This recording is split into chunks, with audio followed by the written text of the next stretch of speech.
Já de volta com o nosso Plantão Alagoas e com outra dica para você. Presta bem atenção, hein?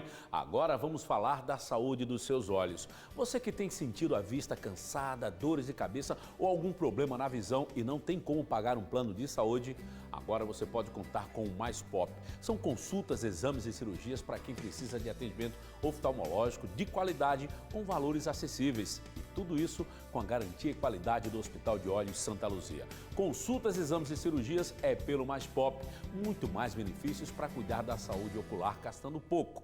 Não perca tempo não, ligue agora 2121-2800 ou através do WhatsApp 98237-1433. Marque sua consulta e não espere tanto. Consultas oftalmológicas com qualidade é com o Mais Pop. Olha que história agora, hein? 2 homens foram presos hoje durante uma operação da DEIC que procurava os envolvidos em uma sessão de tortura orquestrada por um reeducando do sistema prisional. O Evandro Amorim vai explicar esse caso pra gente agora. Evandro, boa tarde, ao vivo. Que coisa louca é essa, hein, rapaz? Caso triste. Boa tarde a todos. Pois é, Lauro, um criminoso que está dentro da prisão teria, portanto, aí comandado uma tortura. Uma ex-companheira ou uma companheira, a gente não tem essa informação precisa ainda. O que se sabe é que foi por ciúmes. Esse homem de dentro da prisão, que é o Renato da Silva Lima, que está dentro, repito, dentro da cadeia, dentro da prisão. Ele comandou aí o corte de cabelo, a raspada, né? Raspou a cabeça da ex-companheira e mandou também que os homens batessem nela, né? Dessem aí pauladas na mão dessa mulher. O motivo seria ciúmes. O que aconteceu? A DEIC tomou conhecimento da tortura dessa jovem, amplamente divulgada aí nas redes sociais. Os vídeos, né, que mostram aí o cabelo dela sendo cortado e ela recebendo pancadas nas mãos. A DEIC, portanto, com 25 homens, realizou uma grande operação no bairro Bom Parto. E aí acabou prendendo 2 homens. São eles: Expedito Correia de Araújo, vulgo Sula, de 38 anos, e o Franklin Josíssimo Lopes de Lima, o vulgo Geraldinho, de 27 anos. Os dois já possuem passagem por tráfico de drogas e estariam a mando de Renato da Silva Lima, que está dentro da cadeia, ido até a casa da jovem de 21 anos, raspado a cabeça dela e ainda dado pancadas nas mãos dessa jovem. A polícia, portanto, a operação da DEIC, colocou esses 2 jovens suspeitos aí de terem agredido e torturado esta moça de 21 anos, Lauro. Lembrando apenas que o crime de tortura ele não é afiançável. Portanto, é crime hediondo, tortura é considerado crime hediondo. Se eles forem enquadrados realmente nesse crime, deu bem ruim para eles todos. Olha, e o prefeito Rui Palmeira falou sobre a divulgação do novo mapa de risco das áreas atingidas pela instabilidade do solo em Maceió. É o próprio Evandro Amorim que vai contar a história pra gente. Evandro. Durante evento que anunciou o São João de Maceió, o prefeito Rui Palmeira aproveitou para falar sobre o drama vivido pelos moradores do bairro do Pinheiro, Bebedouro e Mutange e anunciou o que será feito pela prefeitura. No momento, a área que mais nos preocupa é a barreira do Mutange, por motivos óbvios.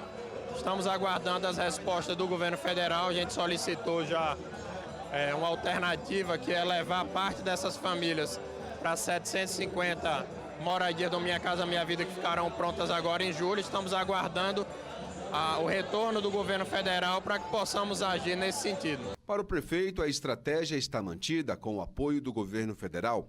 A prefeitura e a Defesa Civil estão monitorando a área. Uma grande parte da área, segundo a Defesa Civil Nacional, não há necessidade de evacuação. A gente vai ficar monitorando e, claro, sempre trabalhando a prevenção com a Defesa Civil do município de Maceió. Então tá aí monitorando a prefeitura junto com a Defesa Civil de Maceió.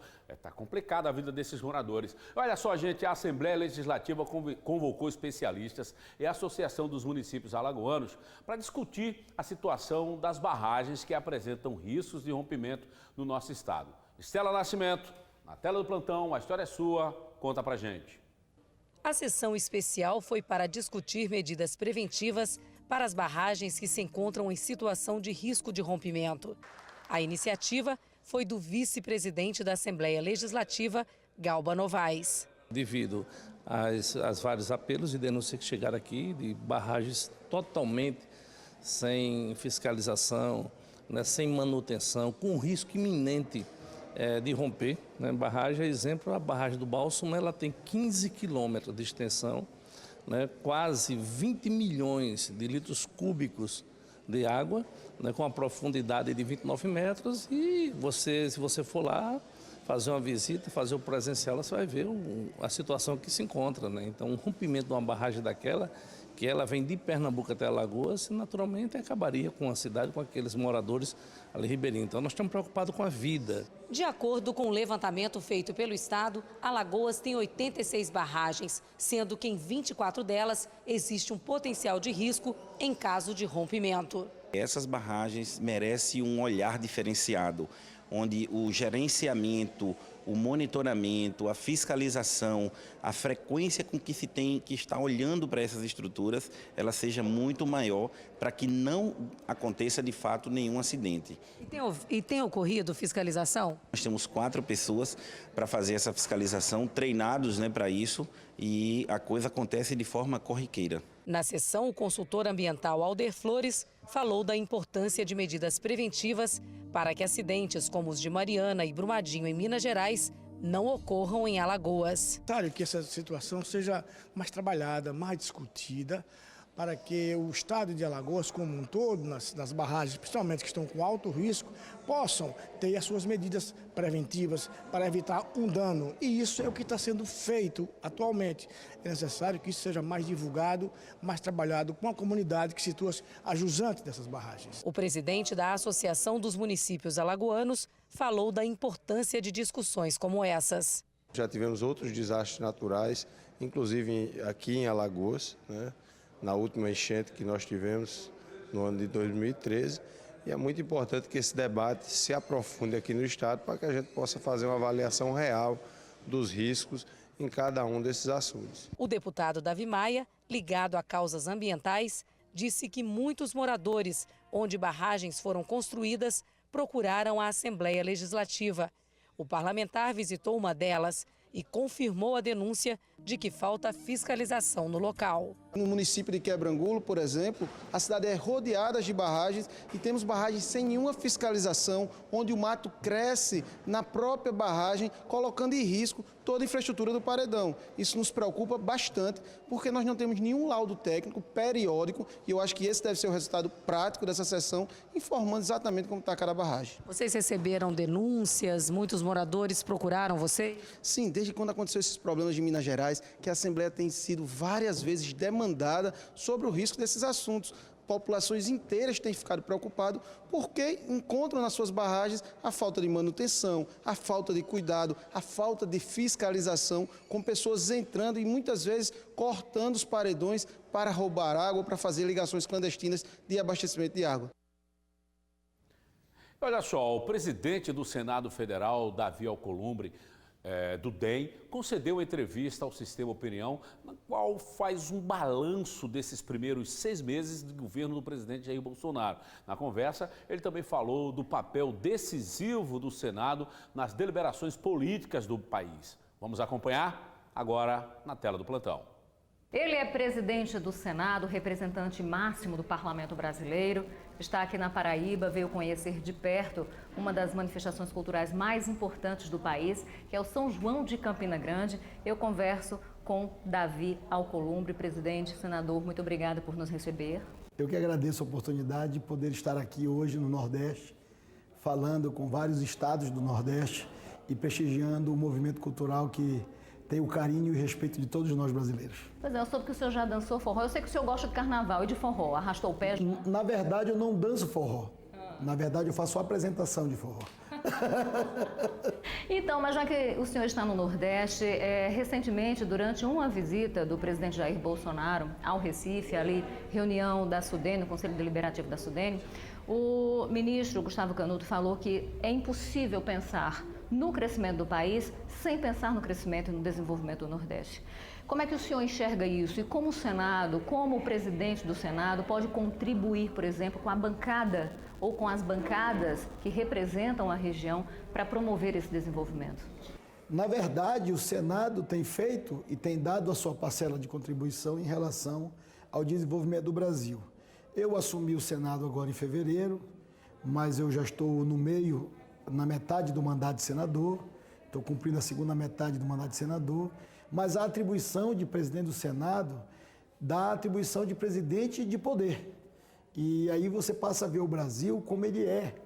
E como nortista, eu sei da discriminação que ainda vive não só o Nordeste, que é o que você se referiu, mas o Norte do Brasil.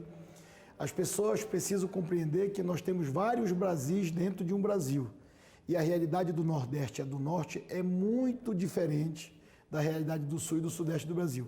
A gente precisa muito da participação do Estado, a gente precisa muito da unidade dos políticos em relação à defesa dessas instituições Norte e Nordeste que representam a maioria da população brasileira. Nós fizemos agora, como um gesto do Senado Federal, a constituição de uma frente parlamentar do Norte e Nordeste. Para ter uma ideia da força do tamanho dessa frente, são 48 senadores, faltando um senador para votar uma emenda constitucional, ou seja, Norte e Nordeste juntos podem fazer uma revolução. Nesse começo de legislatura, o ambiente do Senado é um ambiente de renovação. Você teve de 54 cadeiras que foram apresentadas no ano passado, na eleição, você teve a renovação de 46, apenas 8 senadores foram reeleitos. E nesse sentido, há esse ambiente de ambientação, há esse clima de ambientação no Senado em relação ao processo legislativo. Mas eu estou muito feliz e muito entusiasmado, porque o Senado tem sido a casa da moderação, a casa da pacificação. A gente tem buscado no Senado o equilíbrio, porque o Senado é a casa da federação e a gente fala muito da valorização dos municípios. Eu sou municipalista e eu defendo como presidente do Senado a descentralização dos recursos, o Pacto Federativo, para fazer as coisas acontecerem onde as pessoas vivem. Perfeito. O senhor tocou num ponto que eu queria, exatamente nessa questão do Pacto Federativo. A gente tem visto governadores falarem sobre isso, prefeitos têm ido a Brasília falar sobre isso, né? Tentando aí conseguir uma melhor distribuição desses tributos para fortalecer, para dar autonomia e independência a esses municípios e estados. Mas a gente vive num momento de crise. Como a União abrir mão de tributos hoje, quando fala exatamente em tentar diminuir as despesas? Como fazer essa redistribuição de recursos? Nós já começamos a fazer. Já está em minhas mãos a votação de uma emenda constitucional que torna obrigatório o orçamento impositivo das emendas de bancada. Pra você ter uma ideia, isso vai girar algo em torno de 4,5 bilhões de reais, onde todas as bancadas vão ter a possibilidade de apresentar essas emendas de bancada de maneira impositiva para obras estruturantes. O Senado votou, a Câmara votou, nós nos comprometemos na marcha dos prefeitos a votar essa matéria importantíssima para descentralizar os recursos e ter a possibilidade de votarmos e promulgarmos a emenda do orçamento impositivo, a emenda constitucional, é a garantia para começarmos a descentralizar os recursos. Porque antes as emendas elas não tinham obrigatoriedade de execução. Agora elas passam a ter obrigatoriedade de execução.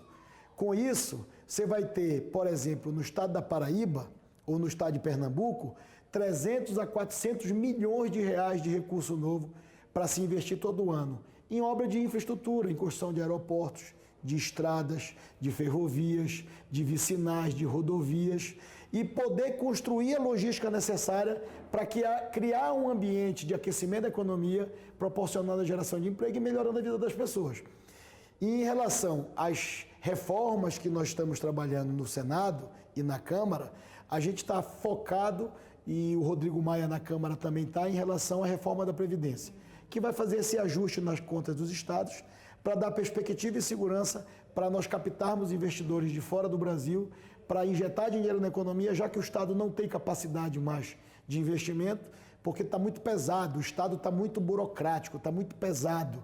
É uma máquina cara que não atende as pessoas. Pois é, gente, o senhor tocou nesse tema, reforma da Previdência, ela tem sido apontada pelo governo como a tábua da salvação do ponto de vista econômico, mas a gente sabe que o crescimento ele vem a partir do fortalecimento da economia. Então a gente tem mais quase 14 milhões de desempregados, a economia aí num período de retração, com queda de perspectiva aí de PIB e tudo mais. Em outro momento se falou da reforma trabalhista dizendo que ela geraria empregos e não gerou. Nesse sentido, a reforma da Previdência, eu já conversei com alguns economistas, eles dizem, olha, existe uma perspectiva de que haja, de fato, uma melhora da crença de que o Brasil vai crescer, é muito mais psicológico do que qualquer outra coisa. E a gente tem hoje no Nordeste, dos 9 estados nordestinos, cerca de 5 em situação difícil, especialmente o Rio Grande do Norte em situação de calamidade financeira. Onde a reforma da Previdência vai ajudar esses estados? É ajudar nesse ambiente. Esse ambiente de entusiasmo, não um ambiente de entusiasmo em relação à reforma.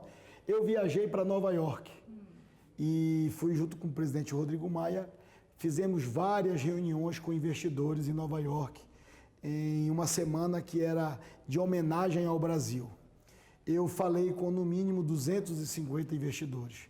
Só os investidores que nós conversamos em vários encontros em Nova York têm a capacidade de investir 10 trilhões no Brasil em 10 anos. O ministro Paulo Guedes fala que a reforma da Previdência pode economizar 1 trilhão em 10 anos. Com a reforma da Previdência, a gente vai dar segurança jurídica e segurança fiscal para que esses 10 trilhões venham para o Brasil. É 10 vezes o que vai se deixar de desperdiçar com a votação da reforma. Então, o ambiente, a expectativa existe, ela é real, mas há um ambiente do capital privado, porque o Estado não tem condições de investir. Se eu falei para você que o Estado investiu menos de 50 bilhões de reais, que é a sua capacidade, um Estado que consome 96% do seu orçamento para custear a despesa, não tem onde ter receita. Qual é a receita nova? É o setor privado. E eu entendo que o Estado tem que ser um grande regulador do setor privado, para ele cuidar e dar condições para que o setor produtivo se fortaleça, liberar linha de créditos nova para que as empresas possam vir ao Brasil, implantar as suas empresas e proporcionar esse ambiente de mercado, mas o mundo aguarda, porque o Brasil precisa dar um sinal, e o sinal é a reforma da Previdência. Se nós dermos esse sinal positivo, e nós vamos dar, porque há o compromisso nosso de senadores e de deputados de votar essa reforma, não por ela ser uma reforma do governo do presidente Bolsonaro, mas sim por ela ser uma reforma do Estado Nacional. 210 milhões de pessoas aguardam, ansiosos, a oportunidade de terem melhora na sua qualidade de vida. Agora, esses dias, governadores de todo o país, com exceção de 2, eles assinaram uma carta, né, se dizendo favoráveis à inclusão dos estados e municípios na reforma da Previdência, mas disseram o seguinte: nós somos a favor dessa reforma com ressalvas. E o presidente do Senado? Olha, primeiro que essa carta era para ter assinado desde o dia que o presidente entregou a reforma da Previdência na Câmara dos Deputados. O que é que está acontecendo ainda nos dias de hoje, 7 meses depois do processo eleitoral? O Brasil ainda continua dividido. A gente tem que entender que os extremos da disputa eleitoral, eles terminaram no dia da eleição no ano passado. O presidente Bolsonaro foi eleito, os deputados 513 foram eleitos, 54 senadores foram eleitos, e todos agora vamos conviver 4 anos nesse Congresso que quer ajudar o governo. O que não pode é a gente achar que a disputa ideológica, que é o que está contaminando esse debate, e não é admissível que isso aconteça, porque se os governadores e os prefeitos não apoiarem a reforma da Previdência, eles estarão fadados há 5 anos a serem expurgados da política, porque não terão condições de investir nos seus estados e nos seus municípios. O conflito não está nos levando a lugar nenhum. A gente precisa conciliar.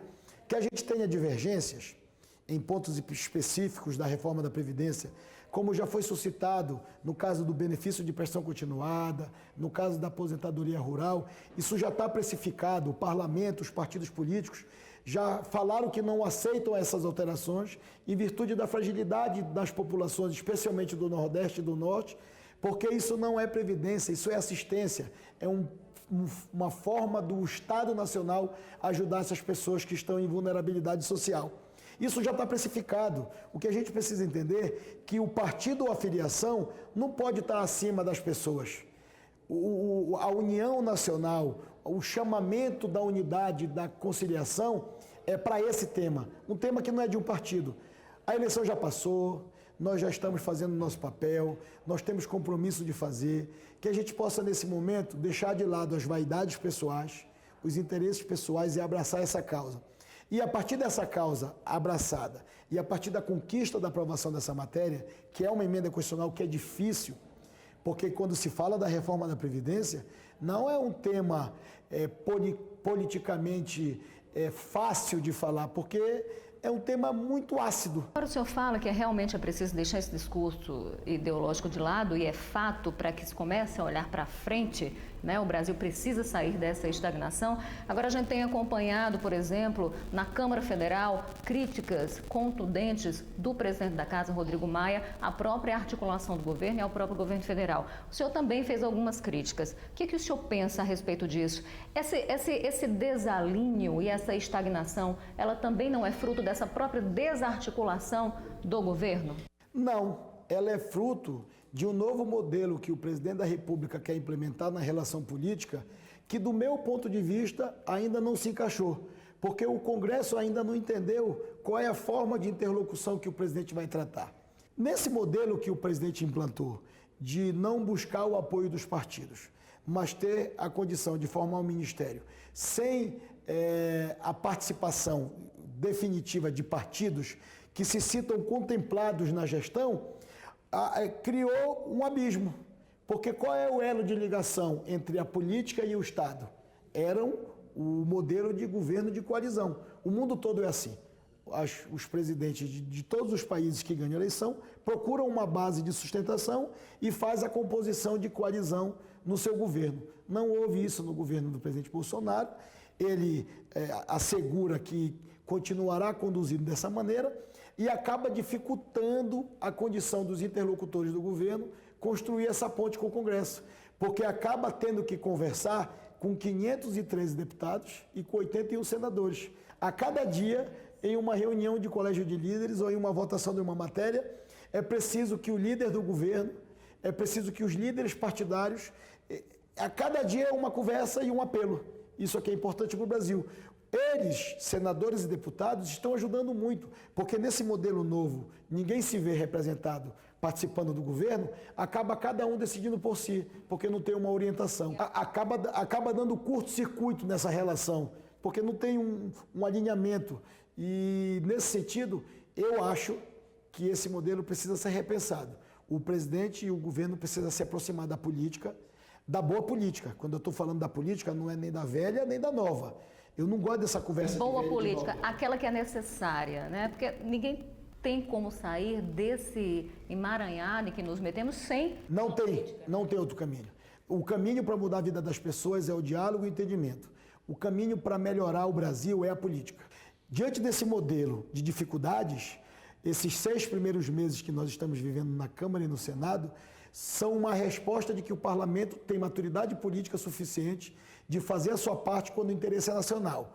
Mas, infelizmente, o governo precisa procurar uma aproximação e buscar a política. Ninguém pode criminalizar a política. A política existe, ela está aí, ela é o nosso caminho para a saída desses entraves gigantescos que nós estamos vivendo em momento de recessão, em uma alta taxa de desemprego, onde as pessoas estão 10 milhões cozinhando nas suas casas à base de carvão, não tem o dinheiro para comprar o bujão de gás. A gente precisa conciliar e resolver o problema das pessoas, que o que elas querem mesmo é ter condições de ter dignidade. Para isso acontecer, a política tem que estar alinhada com os interesses da sociedade. Vamos tentar um bate-bola? Vamos. Vamos lá. Cortes na educação que tem trazido uma série de problemas para as universidades e institutos federais no Nordeste. Não era necessário fazer isso nesse momento, porque primeiro falou de corte, depois falou de contingenciamento. E aí um contingenciamento linear. Mas, pela interlocução que nós mantemos com o governo, há acessibilidade da recomposição desse recurso. O dinheiro está pouco para todo mundo, mas a educação tem que ser prioridade. Senador Davi Alcolumbre, presidente do Senado, agradeço pela sua atenção, por nos conceder esse momento, esse bate-papo. Obrigado, um abraço. Muito obrigado, eu que agradeço a oportunidade. Muito bem, e assim nós encerramos o nosso Plantão Alagoas de hoje. Vem aí a nossa querida Laura Monique Freitas e o Tudo de